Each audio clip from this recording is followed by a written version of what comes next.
And we're back on Is It Worth It with Zach and Joe. What's up? Really? Yeah, I'm gonna do that plug every time. Just what's up? What else do you say? I don't know, but you could do a little bit better than that. Hey, folks. No. If you're gonna do that though, do it like Porky Pig. We argued about this last time, right? Yeah. Okay. Just be a Looney Tune. Just do something different. Hello, folks. I don't know what that was, but we're just going to keep moving forward because that was really weird.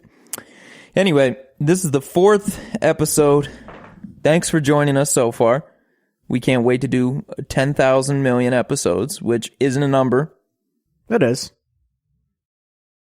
I mean, maybe. Yeah. I guess if there's infinite numbers, that's probably kind of fair. Yeah, it would be 10 billion. 10,000 million? Yeah. That's fair. Joe just proved me wrong. Yeah. It's probably the first time in podcast history. And First time in podcast history. Folks, you're listening to history today. Imagine if we had like a cool soundboard in here where we could like hit like something where it like was make a fart noise? Yeah. I like that. Maybe we'll do that eventually. Yeah. We should set up a Patreon or something. Or like those laser things like or something like that. What the hell are we going to need that for? What are you doing laser noise for? Because it's the laser noise is like the coolest noise on the soundboard. What are you even talking about? What do you listen to podcasts that use laser noises? I listen to radio shows that use laser noises sometimes. And that's why they're a radio show. And radio shows are better than podcasts. That's a bullshit lie. Have you ever listened to a radio show? You know what makes a lot more money? Radio shows. Nope. Some radio shows. Nope. Some radio shows. Maybe 3. All the radio shows I listen to make a ton of money. Probably not as much as all the podcasts I listen to. I don't know about that. Regardless. Moving on. We should get a cool soundboard someday. Okay. I think that would be cool. So we can make fart noises and laser noises. Basically what I'm saying is we need to set up a Patreon. You ever heard of Patreon? Yeah, I don't like Patreon. I don't like the idea of Patreon. Why? This is not my hot take of the week, but it's asking people for money for what you're doing. So you're like begging for money, basically. You're saying, hey, just like, please give me money for this free service. Like, who the hell is going to give you That's not money? what it is, though. It is. You're saying, I do this thing. Please support me because I've chosen to do this. I've chosen to make this my career. Now, please support me. Yeah, but you can already make money. Like, if we were on YouTube and we had ads turned on for that. It just seems like a cash grab. So is everything else. Yeah, but it's like, who's dumb enough to go and give money on a Patreon? Me? Okay. Because I support the people. Yeah. I like what they do. See, I want them to keep doing it. That's the point. Yeah. No one's begging to give them money. Well, they are by having a Patreon. No, they aren't. They're not begging for it. They're just saying, hey, if you support the show, help support us by getting us better equipment so that this is a better show for you. All right. It's not like they're saying, hey, feed my addiction to heroin. I mean, maybe they are. Maybe they are. But I also see when the podcast comes up for them and they have brand new mics, I go, wait a minute. I guess I help pay for that. Yeah. That's cool. Okay. All right. Why do you give money to a church, Joe? Because I believe in it. Why do you think I give money to these people? So you're saying you're equivalating... Nope. Don't even. Equivalating... It was the basic understanding I was trying to tell you. Pardon my take podcast on Barstool Sports. I don't fund them. I fund the basement yard. The basement yard, yeah. Which has cursing to God. Joseph, you've been dropping some F-bombs the past couple. Don't even try and play high and mighty right now. Fine. All I'm saying is, people reach out to us. Do you think that Patreon is a good idea? I'm going to say it's worth it on this one. I'm going to say it's not worth it. I think it's worth it for the sake of a following. Like, you can give them special promotions. Say that they get access to merch. They get discount codes or something. You know, things along those nature, as well as extra episodes that other people might not get to listen to, which that is straight up capitalism for you, Joe. You pay for what capitalism. you get. I am not a beggar. You can either listen to this show or you do not have to. Yeah, and that's exactly what they're doing. You can listen to the show online, which I do, and I never had to give them any money that I didn't want to. I wanted to. I was not forced to give them money. You can listen to them on SoundCloud and YouTube for free. Everything. So I think you're wrong. But on that point, you would say the people who do that are kind of the anti-hero. Nice segue. Yeah. Not a very good segue. What do you mean? You would say they're anti-heroes because I like them. I think that they're fine. You would look at them and say that they're doing the wrong thing. Just because you're doing the wrong thing doesn't make you an anti-hero. I don't know necessarily. All right, what is your definition of an anti-hero? I would like to know. An anti-hero is someone who's doing the wrong thing that you still root for. So literally exactly what I just said. But why are you still rooting for them? Because I don't think it's the wrong thing. Right. So I don't think they're anti-heroes. You think they're heroes. I think they're just shitty people. Okay, that's fair. All right. So the cat's out of the bag on this episode. We will be discussing anti-heroes. Nope, we weren't trying to do that together, but yeah, I guess that'll work. Oh God, Joe. So I guess we got a lot to cover, honestly. Yeah, a lot of anti-heroes.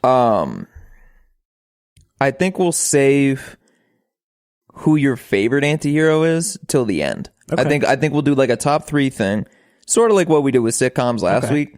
But I guess let's kind of put the umbrella over this thing. Sure. So to start off, you basically summed up what you believe an anti-hero is. It's someone, and we'll go movies and we'll go TV shows on this one.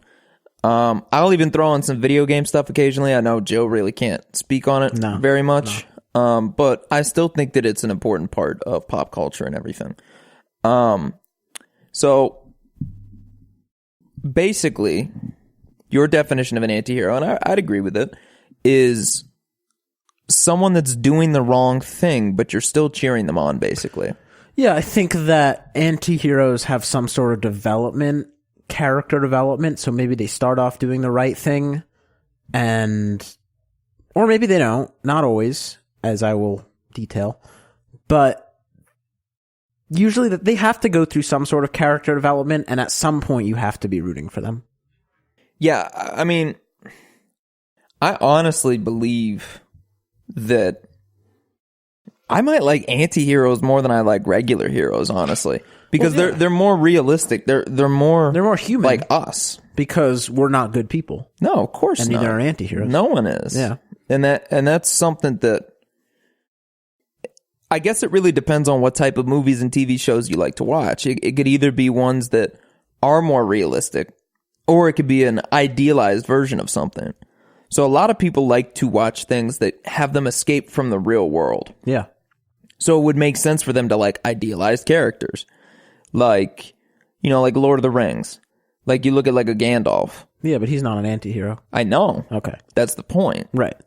Is they would rather have a character like that who is more idealized, who just perfect. Yes. All the good characters in Lord of the Rings, like Superman, don't really have any issues. Aragorn, no, not at all. Maybe they have some doubts. Frodo has a couple of moments, but they're mainly idealized as they never actually stray away. Goodness and sacrifice, and all those great qualities. Exactly. Yeah, like Superman. You know why I don't like Superman that much? Because he can do everything. He's boring. Yeah, because he can do everything, and he's a Boy Scout. He's always good. Yeah, he never makes mistakes. And I think that's why with the Man of Steel movie that they came out with, he kills General Zod at the end of it, which that's not a Superman thing to do. I think they purposely tried to be edgy on that because they wanted to have a hero that wasn't so perfect. Because I think a lot of people would agree with me on the fact that that's why people like Batman more. Compare that to Green Arrow. I don't know if you've seen the show Arrow. I've seen some of it. So in the first season, it's about to end, so the ship has sailed on spoilers. But in the first season, he's the good guy. He's a hero, but he's killing all the bad guys. Yeah. Like every single bad guy, he murders them in cold blood. Yeah. because he's edgy. Like he's not like a Boy Scout. He's not idealistic. He's just saying, I got a job to do. I got to take out the bad guys. And then he shoots him in the head. Yeah. And that's, I would say I like a hero like that more than someone like Superman, who just is, just always the good guy, always doing the right thing. Because even though killing people's not the right thing to do, it makes for a more interesting show. Yeah, I would say I like more middle ground on that. So like Batman. Because Batman doesn't kill. That's like his one rule. He'll literally do anything else, but he won't kill. Anything? I mean, I don't know. I don't know what that means, Joe, but we'll keep moving. Nope. Don't wink at me. I will tattle on you right now. Okay. Freaking keep winking, you weirdo. Okay. Just don't start unbuttoning that shirt on. I'm not unbuttoning Joe, my shirt. What are you doing? He's making this up. Put your clothes He's back so full on. of shit. You are so full of shit. You're the anti-hero right now. Yep. All right. Anyway, Batman is, I would say, the middle ground to that, because he is the edgy, I'm going to beat the shit out Zach, of stop putting your hand there. I'm going to beat the shit out of all these villains that I see. I won't kill them, but I'll break all their bones and they'll probably wish they were dead, type of thing. And he's just like a darker minded character too. His parents were freaking murdered in cold blood. Yeah. Like Superman, big whoop. He was born on a separate planet and then came to Earth and lived with farmers. Yeah, like as white bread as you can. Like, literally. Yeah. Like, so it makes sense that I guess that's the type of stuff we forget that makes these things so interesting, that makes the characters what they are, is real good character development is centered around how they like grew up, how they were formed when they were that like clean slate, and then what happened to them. Because imagine if Superman would have been put in Batman's role. Yeah. He would be a completely different human. In Batman and Superman's role, Batman wouldn't be the same. You know what I mean? Because it's all about your circumstances. Exactly. It's about what surrounds you. So I guess to push the conversation a little bit further, we can go into movies a little bit. I would say, and I will bring him up in the discussion. I swear, if you say the one I'm going to say, I'm going to murder you. I will. I probably will. I'll probably bring this one up in discussion later on too. Michael Corleone. Fuck you, you motherfucker. like literally, he is the antithesis of exactly what I just said. He was born in the Corleone family. Right. He was born into crime. So you're going to be molded by that. But he didn't want to be that. He didn't want to be because he tried to step away from it. Yep. He was always his dad's favorite, but he joined the military. He was a soldier. He tried to marry outside of the crime family. He tried to be different. Good old K. He tried to be different, but the circumstances still caught up to him. And it was the circumstances. I think that's why I would say, like, he is such an important anti-hero. That I feel like, so anti-heroes have been around forever. Right. I mean, I just don't think that they have been perfected in such a way that Michael Corleone was, though. Because he's and Walter White would be the other one, probably. Yeah. And Tony Soprano, who I actually haven't seen that show. So I haven't either, but I've really wanted to watch that. I think that's something we should watch. But those are the epitome of the anti-heroes. Of course. Especially Michael Corleone and Walter White, because they start off as good guys. Yeah.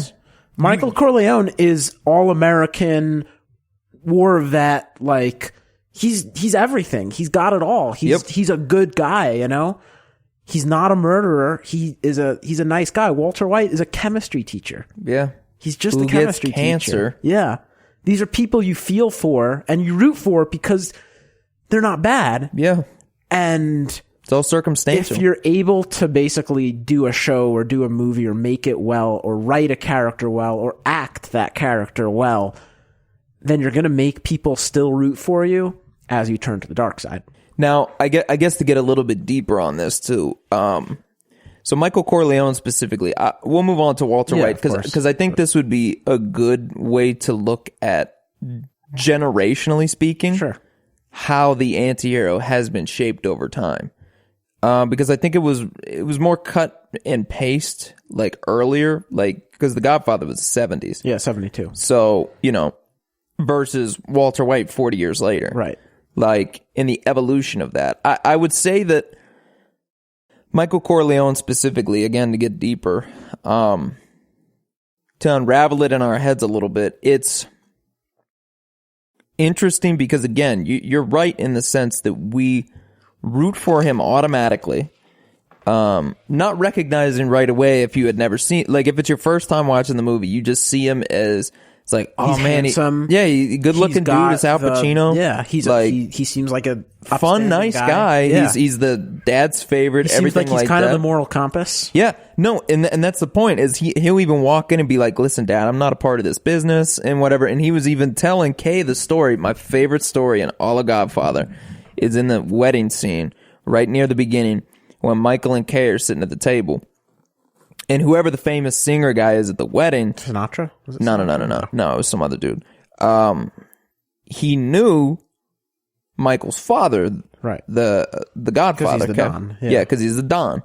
And so he told Kay a story as to how the Don knew him. And he said, whatever the guy's name was... he was in a real bad situation with his record label at one point. Sure. He wasn't making any money, and he wanted to get out of the deal, but he basically signed away his life to these people, so he couldn't get out of it. And just starting to unpack that little section for a second, you even start to root for the evilest characters in this, because you see from the perspective of, okay, they really are trying to help some people, but ultimately to their advantage. Yeah. So it's like they're doing good things. They're not all Yes. just murder and rape Yes. and stealing. They're getting stuff done. And I have another good point to bring up a little bit later, and I think that was in the first Godfather too, but to the rest of this, because this is my favorite portion probably. And he said that the Don showed up with a couple of his men, and he looked at whoever the label head was or whatever and said, sign this paper. And they weren't going to do it. It was basically just signing away the rights to whoever the singer was. And he said, listen, either your brains or your signature is going to be on this paper. And then Michael looked Kay in her eyes and said, and I am not my father. The whole story was to paint the picture that, because Kay didn't seem to understand what kind of a family this was. Yeah. She just saw them for the outside, not understanding the deep mob roots underneath it. But he made sure that she knew where this was all coming from and where the house came from, where all these people came from. But it was all dirty money. It was all dirty money, and they were just trying to rinse it. Yeah. And I guess to the other point that I wanted to bring up with The Godfather, I think it was later on in... Actually, no, I'll save that one. You got a lot of stuff you're saving. Yeah, no, I love unpacking The Godfather. Like, this is just, honestly, top 3 best movies of all time. Yeah, probably. The Godfather 2 is better than the first one, even. I've only seen The Godfather 2 one time, so I need to see that again. We plan good. on watching the whole not series. the third of it. one. We're still going to have to watch it just because it's a part of it.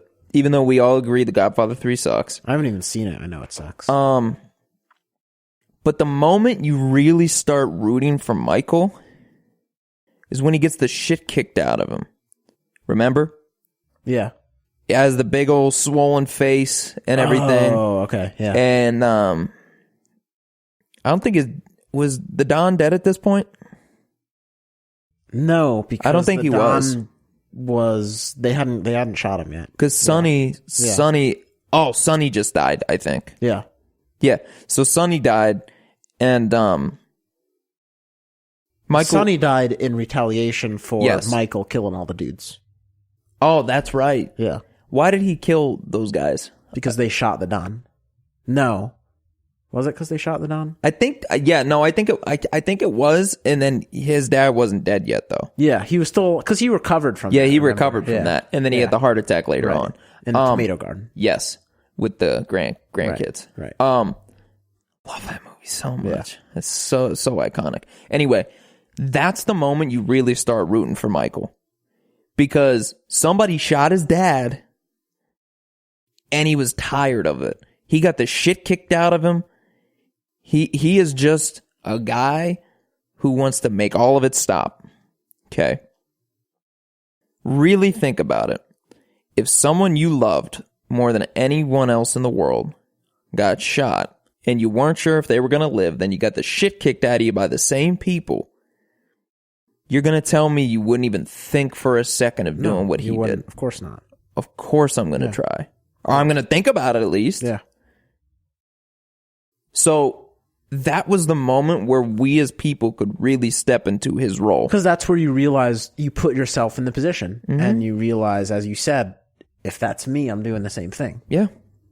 And that's where you start to fall in love with that character. Yeah. And that's why any point past that, you're still okay with, because you still kind of see him as that first real impression of him as he's just a scared kid who doesn't want his dad to die. He doesn't want to take on all these other things. He just wants to make sure he gets justice out of this, because justice isn't coming to their door. They got money in the cops' pockets. The only way you're protecting your block is with the mob. Yeah. I think The Godfather's really good at making, and Michael obviously is the biggest example, but it's good at making you root for the bad guys in general. So do you remember the scene where, I remember the sister's name. Oh, yes. I was hoping you were going to bring this up. The guy, up. her husband, she's pregnant, and her husband's beating the shit out of her with the belt. Oh, and you just want that dude to get tortured to death. Of course we do. Because he is the biggest piece of shit.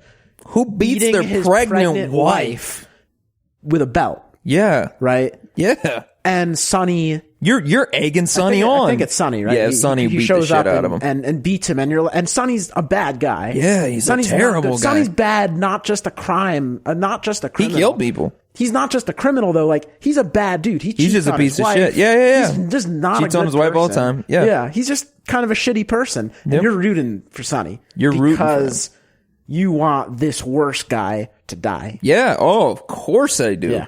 When he's out in the street and they have like the fire hydrants cranked up, going. Yeah, and everybody's just watching him kick the shit out of this guy. And you don't want him to stop. No, I want him to kill him. That's what The Godfather's good at, because it makes you realize even the bad people are right sometimes. Yeah, still people. Yeah, they're still people just like all of us. In the great words of Jay-Z, which he didn't say this first, but this is a great saying: even a broken clock is right 2 times a day. Yeah, that's not Jay-Z. No, he did say that. Well, though. It's a lot of other people. Well, it's a lot of other people, but think about that. That runs into that same exact thing. Even though Sonny's a terrible person, he's a broken clock, but man's right 2 times a day probably, and that was one of them for that day. Yeah. So, no, I think that is probably one of the best examples. I'll say one more thing about The Godfather, then we'll move on to something else. The nickel? Is it about the nickel in the toll booth? No, but that's a good scene too. That's a really good scene. You could go on forever. We could literally do The Godfather all day.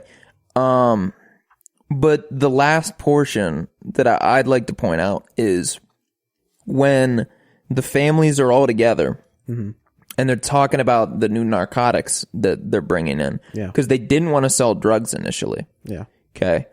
And one of the biggest things that Don Corleone had a problem with was selling drugs to kids. Yeah, because he had a conscience at least. He might have been a gangster. Even criminals have that thing in their head. Of course. That moral compass. Because he thought of his family probably right then. Yeah. So that's another reason why you really root for these guys, because they're still bad guys, but they're better than the other bad guys. They have some type of ethics. You realize they have loyalty. They have... Yeah, they have something at least. Yeah. Whereas everybody else is just doing whatever they want, screwing whoever. Remember the first scene of The Godfather? That was the last thing I'll say. Yeah. Don Corleone in the room on the morning of his daughter's wedding, and the guy comes in and says, "These guys, were mistreating my daughter, right?" Yeah.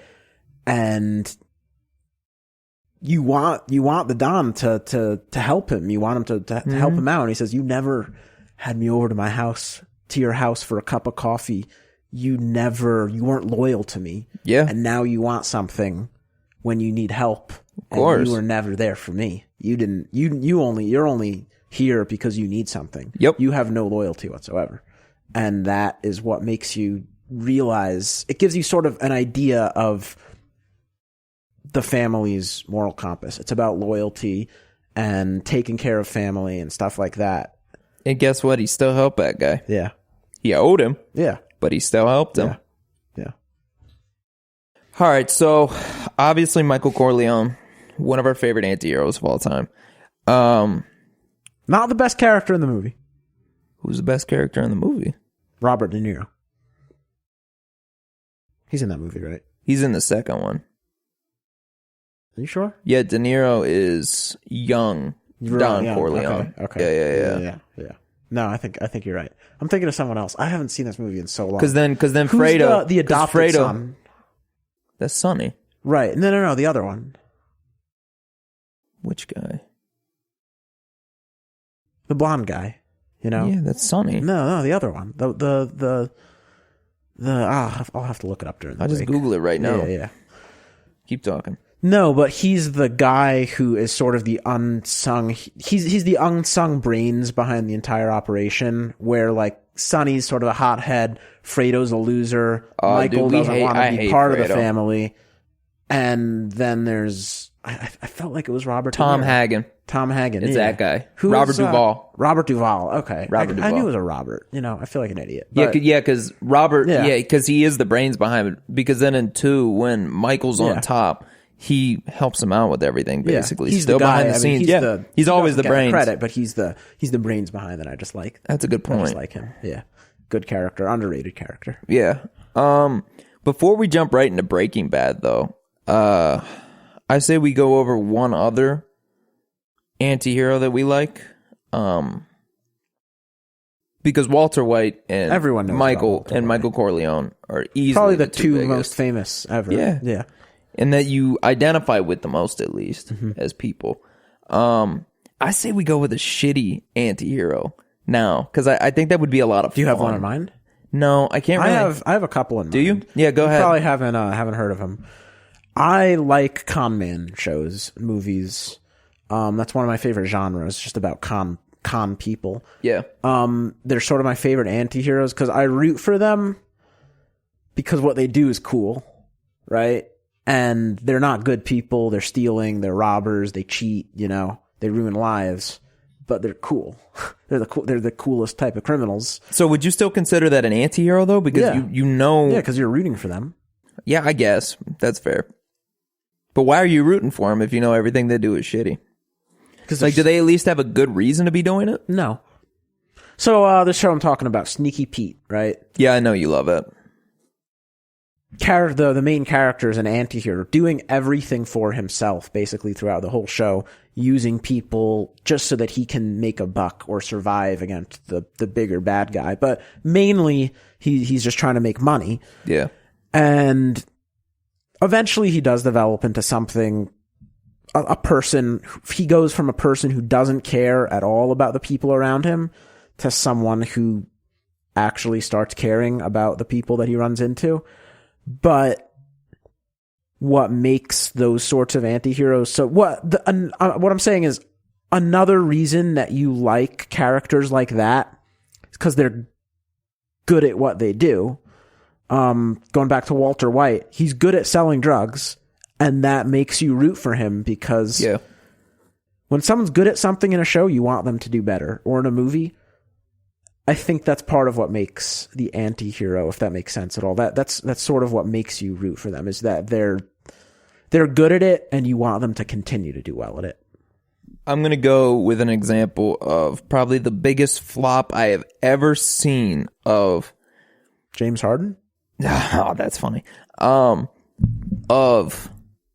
an entire movie trying to be dedicated to anti-heroes that they tried. Yes, they tried so hard and it was so bad because they were like, all right, these are like the bad guys and they kill people and we're going out of our way. They're edgy, you know? Yeah. Yeah.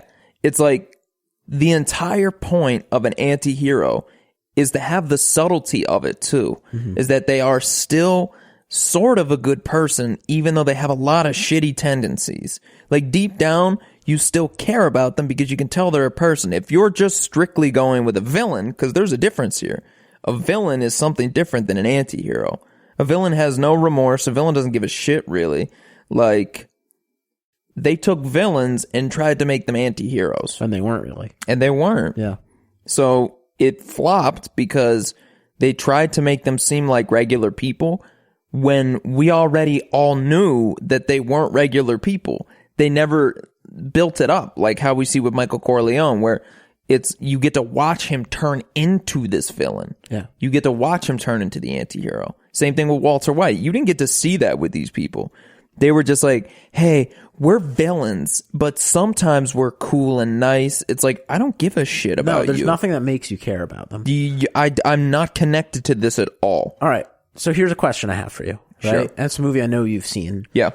And I've been thinking about whether it classifies as the anti-hero genre. Pulp Fiction, right?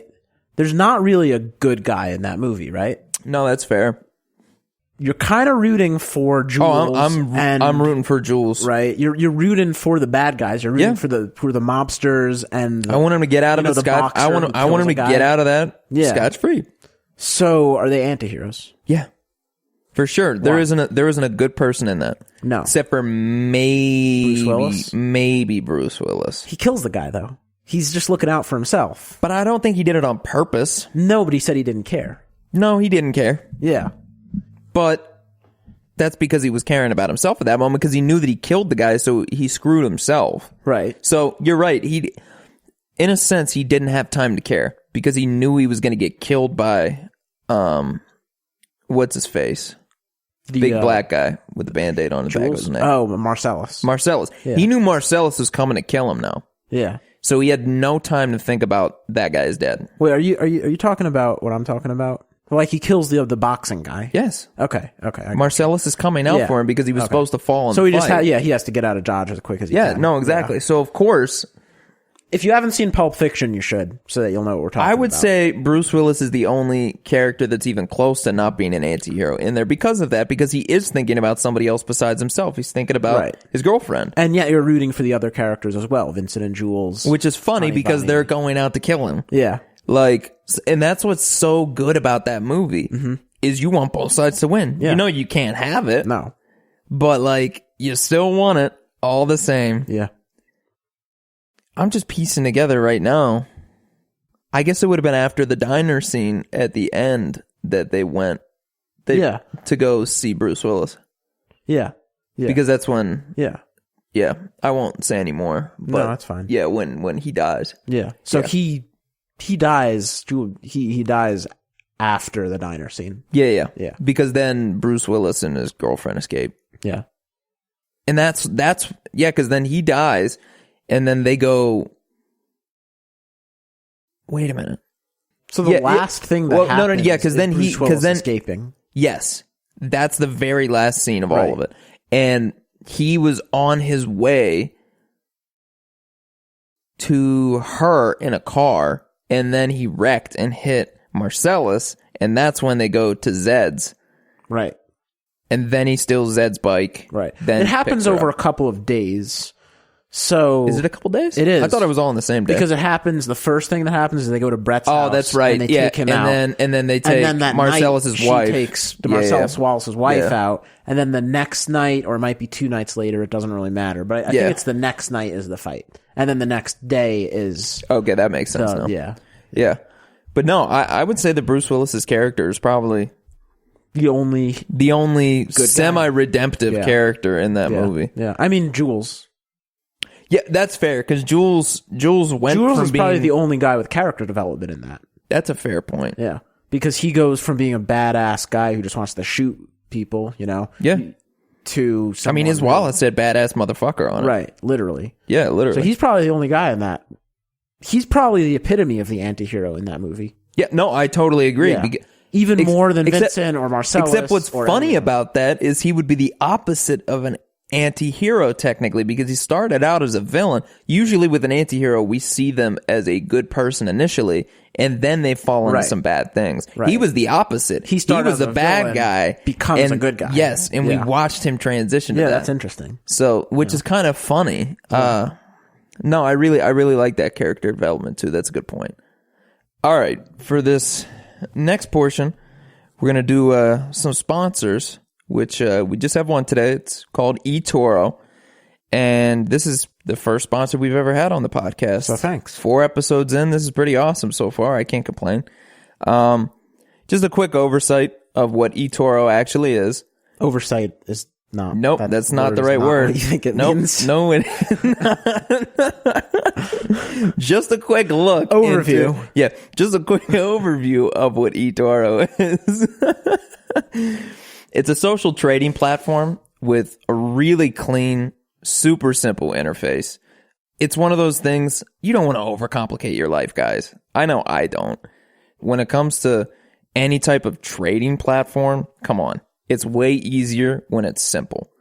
Currently, they have 14 different coins that you can trade, including Bitcoin, Ethereum, Dash, Litecoin, Zcash, and many more. So, Joe, how much do you like super clean, I like simple super interfaces? Clean interfaces a lot. Big on that, right? Yeah, I'm very big on that.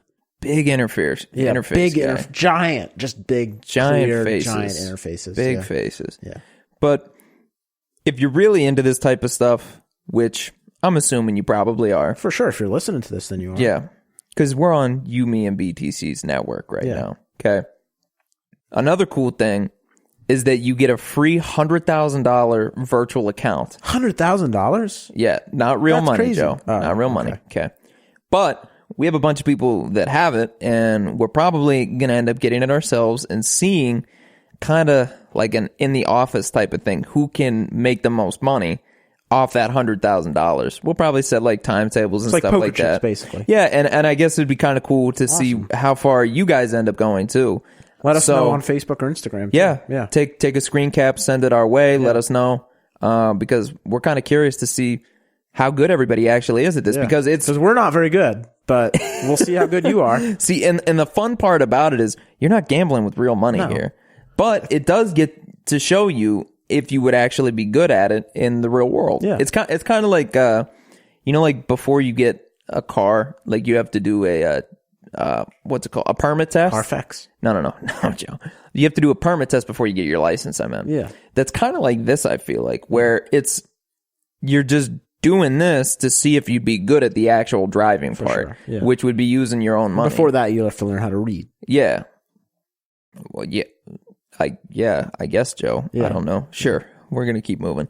They've been innovating since 2007, and they already have over 10 million users. So they definitely know what they're doing. Yeah, that's a ridiculous statistic itself. They've been around for 12 years already, and in 12 years, they have 10 million users. That's almost 1 million users a year. Imagine if we were able to do something like that with this. We would be rich. First off, I'd be dead. Or cocaine? I don't know. I'd just be dead probably. Ace of spades, maybe? But, oh man. Yeah, maybe. But basically, go check out eToro on... And you'll thank us. Yeah. On youmeandbtc.com/trade. And just to repeat it again, in case you guys aren't sure, youmeandbtc.com/trade. So shout out to eToro for being the first actual sponsor for our podcast. I mean, that's pretty cool. I didn't even think I'd have an actual podcast someday, let alone have a sponsor on it, but that's a thank you to Dan Brown, basically. It'll take just a moment of your time, but the experience could be priceless. All right, Joe. That was really sensual what you just said. The experience could be priceless. All right, calm down with that. But I mean, on a different note, real quick, before we get back into the Antihero stuff, we also do have possibilities for you guys to even be a sponsor on the show. If you go to email sales@yumeandbtc.com, that'll end up going to our sales team, and then you can figure out if promoting any of your stuff on our platform could actually really gain your audience. Yeah, if me and BTC is right for you, then let us know. Yeah, I mean, if you're listening to this, you probably have some type of clientele, maybe. Or some type of money. Yeah. So why not see if you can reach out to people? Give it to us. Joe's really greedy. Help Joe with his diet pop addiction. Soda. No, it's pop, but it's fine. Back into Antiheroes, though. Sure. Okay. Sure. So we already talked about Michael Corleone. We talked about some of the poorly put together anti-heroes like Suicide Squad because I just didn't give a shit about them. Now we can get into Walter White. Walter White of Breaking Bad. That man. Okay, now here's a question for you. Before we get into Walter. Sure. How you feel about Jesse? What about him? Just tell me your thoughts on Jesse. We're talking about anti-heroes. I want to know how you feel about Jesse, especially with this new El Camino movie coming out. Well, first of all, I'm very excited for El Camino. We're watching that hard, the Jesse movie. Yeah, oh yeah. Of course. Oh yeah. That's going to be sensual. Mm-hmm. That'll be a sensual experience. I almost spit all my coffee out when Joe just said that. I like Jesse because... Hey, yo, bitch. He's sort of the Mr. opposite. White. He's sort of the opposite of Walter. Oh yeah, 100%. He is the opposite. He's like the Jules, basically. He's the equivalent of Jules in that he's the guy who starts off as a good for not. Basically, he's a good for nothing. Oh, you hate Jesse. You hate Jesse. He's for the type so of guy long. who hangs out outside of a gas station at 2 a.m. Yeah, and is basically just good for nothing. Oh, for no sure. No offense to him. He's a lowlife. Oh, of course he is.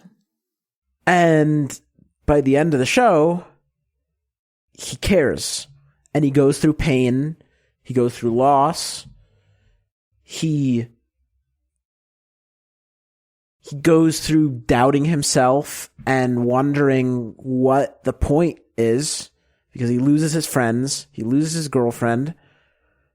And at the end of it, he's a better person. Oh, yeah. Which you can't say about Walter. At the end of it, he's no longer a useless drain on society. I mean, he is because he's making drugs. Well, if you are anti-drug, then yeah. But... All right, Joe. We're not doing that here. He's obviously, he's still a criminal, but he has more worth as a human being, I think, at the end of the show. No, I totally agree. I think... So, the fun part, I would say, about this show in particular is there are so many different... The sensual types. Part. Yeah, no, Joe. We're done with the sensual. There are so many different types of characters in this show. So, Walter, obviously the perfect anti-hero. Okay. Jesse is the Jules. He's the reverse of that. Then there's Hank, who is... I love Hank as a character. At first, you hate Hank. Yeah, no. But, like, as he gets closer to actually figuring out that it's Walt of all people... His brother-in-law. Like, yeah, his brother-in-law. His brother-in-law, we kind of felt bad for yeah, the show. Yeah, but then Hank is, with DEA? Yeah, DEA. Yeah. And, like, man, and if you haven't watched Breaking Bad, we're going to spoil some stuff here because there are some things. And it's been 6 years. It's been a while, so sorry, not sorry, really, because you missed the greatest show probably in television history. But if you want to skip ahead because you haven't seen it, then go ahead. Then you're not going to want to listen to this part. Yeah. Come back for my hot take. Yeah, come back in like come back around the 50 mark for Joe's hot take. Okay? We're at 45 right now. But when Hank gets killed, that is a brutal scene. Mm-hmm. That was the first real moment where you realize that like anything can happen in this show. I think that's the first moment when shit got real. Yeah, it got serious. Yeah, because Gus had been dead at this point. Yeah, let's go back to Gus for a little in a minute or two. Go ahead, because I want to talk a lot about Gus. Yeah, no, Gus is great. But up until that point, you've lost people for sure. You've lost Jesse's girl. You've lost Jesse's friend. Oh yeah, I forgot she overdosed. And all that shit's really sad. Yeah. Okay.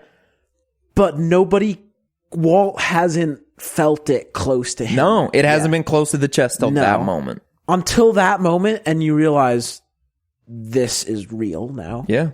Some guy he knew for like 15, 20 life. Years. Yeah, or half his life. Yeah, 20 years. His family. Yeah.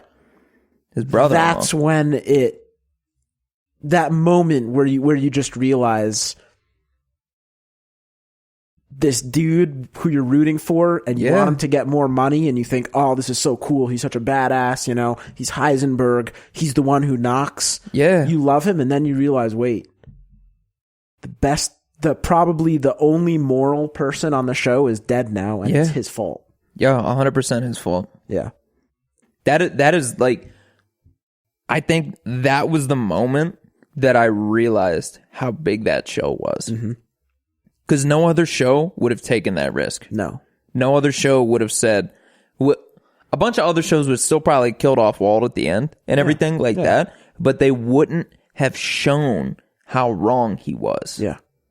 But even after that, you still rooted for him. Yeah. You still want him to, his family to accept him. You still want him to recover from cancer. You don't want him to be alone for the rest of his life. Like that last season when he grows his hair out and everything, and he's just a decrepit, like, goes to the diner, the depressing diner, has his birthday breakfast. Oh my God. Yeah. Such a good show. Go back to Gus real quick and then we'll get to your hot take. Gus is my favorite character on Breaking Bad. Oh, I would probably say and I love Walter, and I love, there's no bad character except for Skyler. Fuck Skyler. We hate Skyler. And Skyler you're supposed is the to hate her. worst. You're supposed to hate Skyler. That's why she's such a good character. Yeah. But I hate her all the same. Great actress. She did such a good job with what she was. Is she going to be in the movie? I don't know. I thought, was she? I assume she probably would. I think they said the 10 different characters from Breaking Bad were going to be in it. But go ahead with Gus. Is the best character because, I forget the guy's name. Oh, I can't remember his name. He's been in a couple different things. Yeah, he's in Giancarlo Esposito. Okay. Yeah. He's in Better Call Saul right now. He is so perfectly brutal and villainous and also unassuming. He's the perfect villain, and you know he's not a good guy, and he never fools you into thinking that he's a good guy.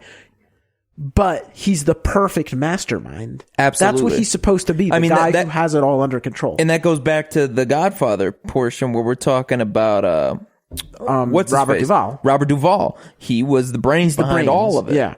He and was until the the end of his life, Gus, and that's also I'll talk about that. My favorite scene, obviously, I know you were watching entire it. show. I was you were watching it the other day. That's my favorite scene too, probably. Is when the grandfather bomb goes off. Yeah, where the tick blows off he's trying the to tick wheelchair. it. Yeah, and then it blows up, and then you see Gus, and you see half of him. Yeah, and he straightens his tie, and the camera pans around, and that's it. Half of his face is gone. Yep. And he just falls down and dies. Dang, that's probably one of my favorite deaths in any show. Gus is just probably one of the best villains because, and it's not even the character, because a lot of characters are the mastermind character. Giancarlo Esposito plays the villain probably better than any actor has ever played a mastermind. I don't think you could have put pretty much anybody in that role. No, like he makes that character. No, I totally agree. Yeah. All right. Who's your favorite character in Breaking Bad? Man, I want to choose somebody else because I would probably say Gus. Yeah. So I'll think of somebody else real fast. Stop. Sorry. I was going to go there next. Okay. Because Mike is such a good character, too. Yeah. Like, again, there isn't a bad character in that show, but Mike himself, because he's such a badass old man, and then when he dies, you know, that one got me, too. Because I was like, damn, they took him, too? And that's real, too. Yeah. And, like, he just wanted to be with, like, his granddaughter. Yeah. Like that one hurt. Love Mike as a character though, because he was just like the bodyguard type of person. Yeah. The real unsuspecting like old man you would have never guessed. Mike really shines also in Better Call Saul. I haven't seen it. I really need to watch it. Here's what I'll say about basically the Breaking Bad universe. It's very rare that a good TV show makes a good spin-off. Yeah. Better Call Saul is probably the best show on TV right now. That's crazy, man. And that gives me hope for El Camino because they're still making this fantastic television. Exactly. And it makes me think they still got it. And I know you and I have talked before about how worried we were, but after watching that trailer, I'm not worried anymore. Yeah. It's going to be good. Oh yeah. All right. So Joe, we have come to the portion of the show where you give your hot take. I have got a hot take for you today. and it is very hot. Oh man, is it a spicy one? It's spicy. Like, are we talking like Del Taco at 3 a.m, and then you're going to be up 3 hours later with mad diarrhea spicy? About that. Wow, this is going to be a good one. All right, go ahead, give it to us. Today, my beef is with cop shows. Ooh, get them. Nobody likes these shows that are basically the same thing every week with the same bland, badass characters who do the same shit and they get the same villains and it's basically a procedural thing. I play a game when I watch cop shows, whenever I do watch them, is see if I can guess who the villain's gonna be. And I'm always right, because I always know who the villain is, because they're so predictable. Yeah. And let me go into my other thing about cop shows, is that they glorify these cops who break down doors and who don't ever get warrants and who are the bad boys who never play by the rules. Bad Boys is a great movie, though. Don't slander. But they're the bad boys because they violate the Fourth Amendment and they beat up people and they torture and they hit people and they hold criminals in custody for far too long and they glorify that shit. It's the anti-hero. And that's why it's about it goes back to the anti-hero because anti-heroes, we were talking about a lot of crime movies. Yeah. And police procedurals are about crime, but they're called procedurals for a reason because the same thing happens every week. It's just a different character. Yeah. Be creative. They're all about the same thing. And I'll watch a cop show sometimes because I'm a loser. I'm bored. I have nothing else to do. Of course. I'll watch Lucifer. I'll watch Hawaii Five-0. But just be creative. Yeah. Be creative. And don't glorify them breaking down doors and violating people's rights. Yeah. So fuck cop shows. Damn, Joe. That was a... Wow. My voice, I need some water. You should have seen the look on his face doing that whole time. It was memorable, nonetheless. Okay. So I would say, here we are at the end of the show. Here. Okay. Yes, sir. We're going to do, in just a brief explanation so that we aren't on here forever. We respect your time. Top 3 greatest antiheroes all time. They can be in a particular order or no particular order. I want you to struggle a little bit, so I'm going to say we do have to do particular order. We do have to do particular order. But can it be the things we already talked about? Because that kind of makes it less interesting. Yeah, no. Well, I mean, you'd still have to fill one void. Sure. With someone we haven't talked about. Sure. You go first. Okay. Since it was your idea. Perfect. Michael Corleone is number 1. Okay. Okay. I would say number 2. This is where it's tough because I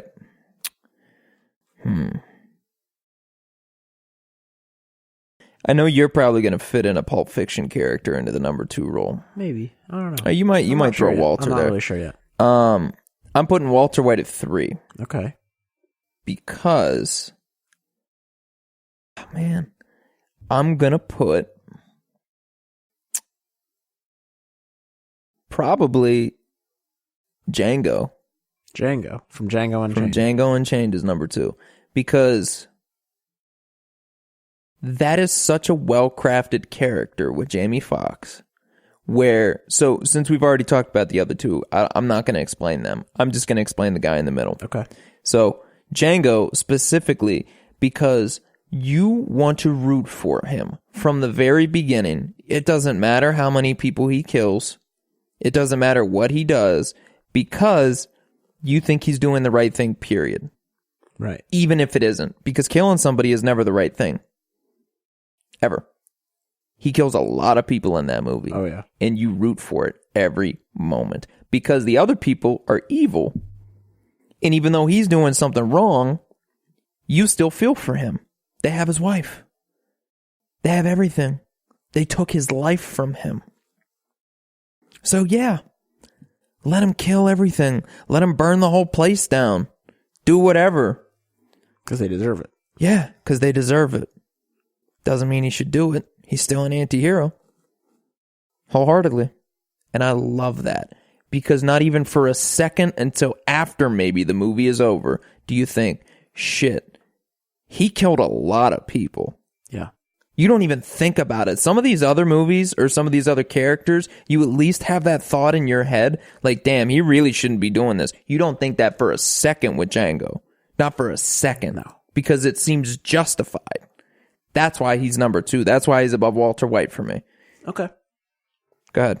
Your top 3. I like Michael Corleone, and I like Walter White. Yeah. I'm going to go a little off. Dang. For your number 1? For my number... Yeah. Wow. Just because I haven't seen Godfather in a while. Yeah. Great movie. Great movie. And I haven't seen Breaking Bad in a while. And I'd say, let's put Walter White at number 3, because I like Walter White a lot. Yeah. Oh, no. Walter's obviously top 3 for me, for sure. No, actually... No, go ahead. No, you go off the script. Go for it. Number 3 for me is going to have to be Darth Vader. Oh, man, did I miss out on this one. That is a good one. Because Darth Vader, forget the sequels, forget the prequels, is the bad guy for all of the movie. Yeah, he is. And then he brings balance to the Force. Oh, that's good. So we're just going based off the original trilogy here? Yeah, we're going based off the original trilogy, where you got this bad guy who's this father. Here's what you know in the original trilogy. Yeah, go. He used to be a Jedi Knight. Yeah. He was a great pilot. Uh-huh. And he was a good man. Yeah. And then what you know of him in the movie is that he is the badass villain, the scary He's the man. scourge You of the see him universe. and you are terrified. Yeah. And then he still cared about his son. Still cares because Luke is finally, he never gives up on his dad. Nope. Even though his dad has done nothing for him. Yeah. He never gives up on him. He never even met his dad. And he ends up being the hero of the movie. Yeah. Oh, yeah. Darth Vader's the hero, not Luke Skywalker. He goes from being the villain to the hero. That's good. So that's number 3. Damn. I want to hear what your other 2 are. Number 2. And this one maybe you won't like as much. Okay. Ben Linus from Lost. I've never watched Lost, So Ben Linus. Don't give me any spoilers on this one. I won't. He's the bad guy. Okay. He's one of the bigger villains of the show. And he never really becomes the good guy. And that's fine. But you see his past and you see his childhood and you see these things. And there's one moment near the end where he's done a really bad thing. Like an unforgivable thing. And for the first time, probably, in the show, he shows remorse. Really? Because for the whole show, right near the end of it, all he's thinking about is himself and his power and how he can have more control over the island. Yeah. For the first time in the last season, he shows remorse. That's all I'll say because I don't want to ruin Lost for everybody. No. Keep going. Number 1. Yeah, give me that number 1. Now I want to know for sure. And I think you've seen this, so you might be able to get it. Okay. Is Rick from Rick and Morty. Really? That's your number 1? Yeah. All right, go ahead, man. That's wow. So, throughout all of Rick and Morty... Yeah. Oh, he's Rick a piece of shit. Is a piece of shit. Doesn't care about his family. Oh, of course. His daughter who he abandoned. His grandson who he just keeps around with him. Oh, so yeah, he he's just a drunken piece of shit. Doesn't give a shit about his grandson. Yeah, just doesn't want to be lonely. Yeah, This goes on for a while. Hates his son-in-law with a burning passion. Yeah. Absolutely hates him. Yeah. Then in the 3rd season, he cares for the first time. Yeah, he did. He cares about them because he realizes a bunch of series of events makes him realize that he doesn't have to be alone. No, he doesn't have anything else. And but that is everything he has. He's a drunk, alcoholic, awful person who only cares about himself. And you're starting to see some change. And you're rooting for him because he's the main character in the TV show. You're rooting for him because he's smart and because he's funny and because he goes on adventures that are interesting. Yeah. But he develops. He changes. Wow. He changes into someone who cares a little bit more about his family. That's good. So that's my top 3. Damn, that was good, Joe. All right, guys. I think that's going to be it for episode 4 here of Is It Worth It? I would say this episode was surely worth it. Is it worth it this week? It should be El Camino. Ooh, yeah.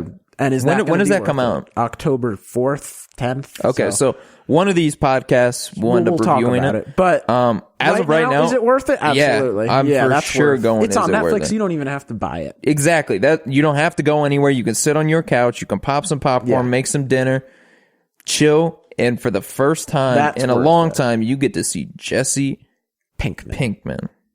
Did you forget his last name? No. Okay. I was doing dramatic effect. You didn't even let me. All right. Anyway. All right, guys. That's going to be it. Where can they find you, Joe? At JOESETYON on Twitter. Okay. No Instagram again? Nah. Because you really don't care about that. All right. I'm at Ferg the First on Twitter, at FERG_the_first, FIRST. And then on Instagram, I'm at Papa Ferguson, POPPA Ferguson, FERGUSON. All right, guys, DM us on any of that and tell us stuff you'd like us to review or talk about. Or if you want to sponsor us, let us know. Yeah. You want to send an email? It's sales@youmeandbtc.com.